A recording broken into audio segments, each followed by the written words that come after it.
தினம் ஒரு தியானம். நீங்கள் பெற்றுக்கொள்ளத்தக்கதாக ஓடுங்கள். 1 கொரிந்தியர் அதிகாரம் 9 வசனம் 24.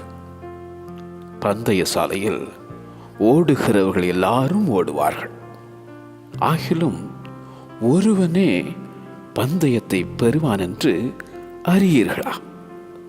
நீங்கள் பெற்றுக்கொள்ளத்தக்கதாக ஓடுங்கள் என எழுதும் அந்த அப்போஸ்தலனாகிய பவுல். பந்தயத்திற்கு போராடுகிற யாவரும் எல்லாவற்றிலேயும் இச்சையடக்கமாயிருப்பார்கள். அவர்கள் அழிவுள்ள கிரீடத்தை பெறும்படிக்கு அப்படி செய்கிறார்கள். நாமோ அழிவில்லாத கிரீடத்தை பெறும்படிக்கு அப்படி செய்கிறோம்.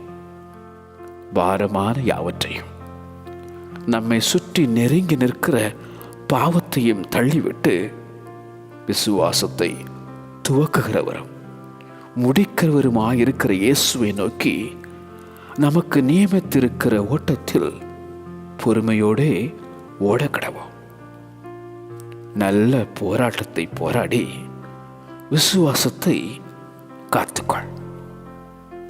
நீங்கள் பெற்றுக்கொள்ளத்தக்கதாக ஓடுங்கள். நீங்கள் பெற்றுக்கொள்ளத்தக்கதாக ஓடுங்கள். ஆமென்.